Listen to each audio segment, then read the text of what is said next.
Alright, so in this video, we are going to talk about leaving home on your road trip. Let's check it out.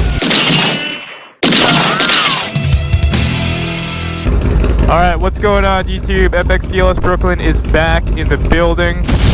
And we are out here somewhere far outside of Kansas City, about less than 500 miles away from Denver, Colorado.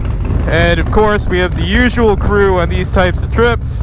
The road captain, that's right, he's wearing a full face helmet, a Simpson Mod Bandit, could you believe it?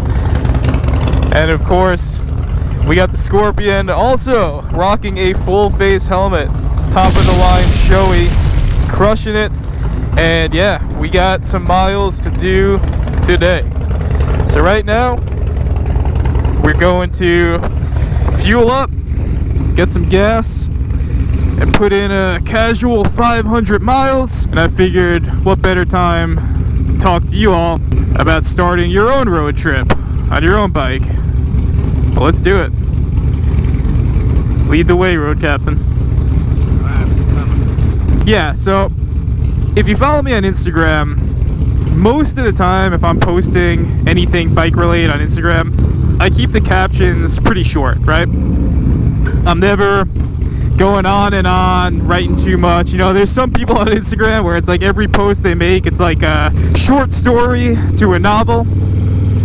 But me, I always like to keep it pretty concise, you know, because me personally, I don't like to spend any more than maybe 15 to 20 minutes on Instagram a day, right? If I'm on there more than that, I feel like I'm wasting my time. But on these road trips, you'll notice when I do post on Instagram, I like to kind of document day by day what's happening. And I'll usually write a lot more than I would typically write on an Instagram post. And it's more for me. I'm sure a lot of people enjoy it, but it's actually more for me and my own personal reflection of the day itself, lessons learned, what have you. So yeah, I do a lot of reflection on my road trips, and sometimes it's at the end of the day if I have the energy to do it. Sometimes it's in the morning, but I always spend a good amount of time reflecting on the day. What were the lessons learned? What were the experiences I want to keep?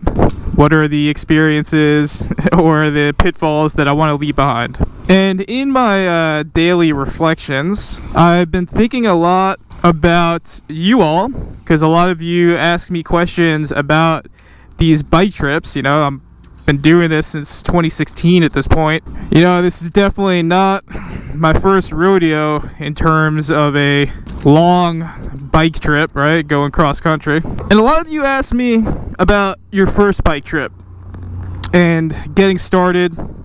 Things like, what's an appropriate amount of miles? When's a good time for me to do it?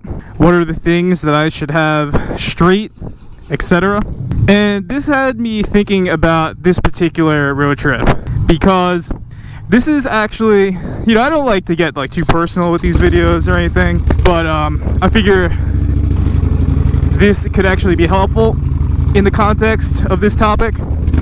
But this is the first time where I've started a road trip and I haven't felt physically 100%. Any other time I've ever started a road trip, first day, I'm coming out there, both guns blazing, ready to raise hell, right? But for this one, I actually didn't feel 100%. And there was actually, even leading up to the first and second day of the trip, a little bit of doubt if I should actually be doing it, and if I was making a mistake by pushing myself to do it or not. So again, to elaborate on what I'm talking about, basically for an entire month I've been having, I guess, what a doctor would call as chronic headaches, which is basically a headache that's been lasting for over a month constantly with no relief. So it's been kind of weird. I've had this before in my life, but never as bad as it's been recently.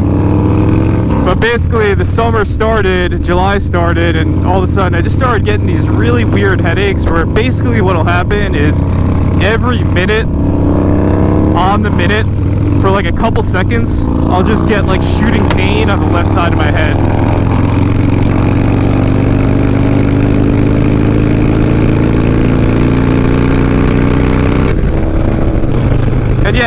one, really weird and really anxiety inducing and really alarming, right?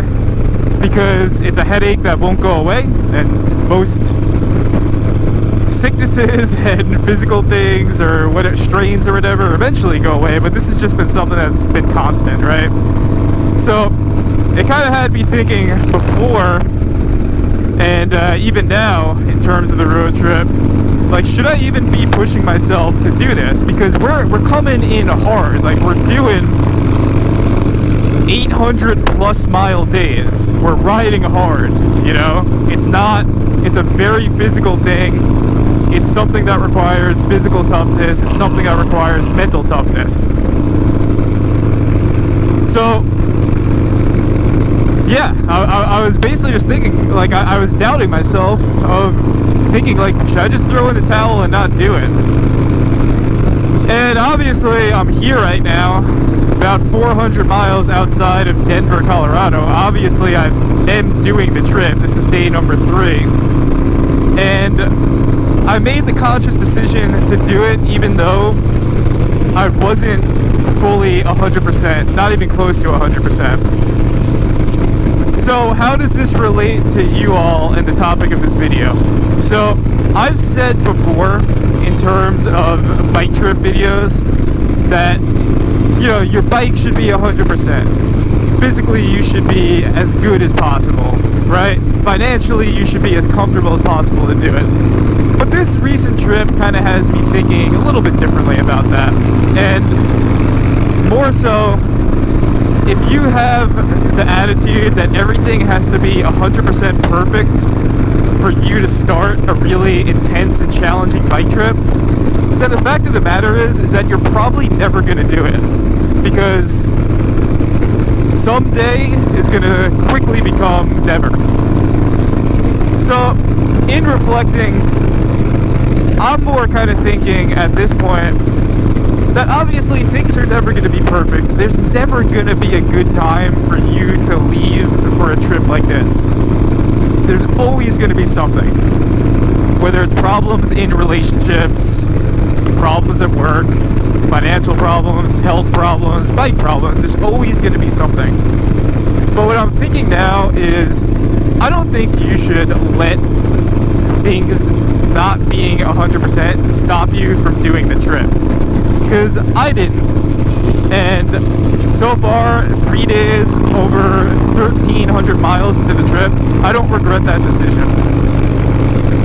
So, you know, from my own perspective, my friends and family will tell you that I am not someone who casually takes things like Advil and Tylenol for pain, right? I kind of believe that if you're experiencing any sort of pain, that's your body sending you a message, and it's a natural thing, and you should naturally experience that pain. You should stay with it. That's usually my perspective when it comes to pain. But in terms of this, just because it's like something that is not having any sort of relief, is not going away at all, I've been taking 2 Advil a day, and that's been making me feel 100%. And again, it's obviously a temporary solution, but if I have to do that for 2 weeks to fully enjoy this trip, then so be it. I'll do it, and then, you know, I'll take care of this when I get home. See a neurologist, see a neck or back specialist, whatever I need to do, but to fully be present and enjoy the trip, that's what I've been having to do. And that's my own situation. I don't know how this would translate to your situation. But the moral of the story is, don't let imperfections, don't let situational hardships stop you from going out there and crushing the miles and challenging yourself to do trips like this. And I mean, my brother has been a pretty good role model in this regard, because I remember when I was a kid, you know, he had this girlfriend at the time, really pretty girl. I liked her a lot. I thought she was probably going to be the one he was going to marry at the time. But I remember he had this situation where the trip of the lifetime for him, he wanted to go to Japan for the first time. And I guess she wanted to travel, she wanted to do a trip with him. So she straight up told him, like, yo, if you do this trip with your friends, we're done. And I'll never forget that without batting an eye, he just went ahead and did the trip anyway. He came home, and that was the end of that relationship. And I remember as a kid thinking, like, oh, I wonder if he made a mistake. You know, I wonder if that was the right thing to do. But now as an adult, relating it to my own situation, I realized that he actually taught me a valuable lesson, which was in his own situation, things were far from perfect. He sacrificed, right? He made a big sacrifice to do his dream trip. And I see him today, and he's got a beautiful family, he's very happy, and that trip probably changed his entire life, you know? And I think he, you know, taught me that one lesson where to do these trips, you have to sacrifice, and there's never going to be an ideal moment when the opportunity comes. So, shout out to my brother for always being a good role model and teaching me these lessons by example early on. Now, what I don't want you all to take away from this, that doesn't mean break up with your girlfriends or boyfriends or whatever friends, leave your wife to go do a bike trip. That's not what I'm saying. I'm not obviously there's limits to what I'm saying. If there is something so egregious that, you know, it's too much, then listen, these trips come and go. But what I am saying is, don't let the fact that there's not equilibrium in your life stop you from doing a trip like this, right? I don't want any angry messages from anyone's girlfriends or boyfriends or whatever friends saying that FXDLSBROOKLYN ruined my relationship. It's not what we're trying to do on this channel. But yeah, that's all I gotta say about that, and that's been coming from my recent reflections. So I hope this is helpful if you're someone that follows me on Instagram or follows these videos and, you know, you're thinking about doing a trip like this. That's the advice I can tell to you right now while I am actually doing the trip itself.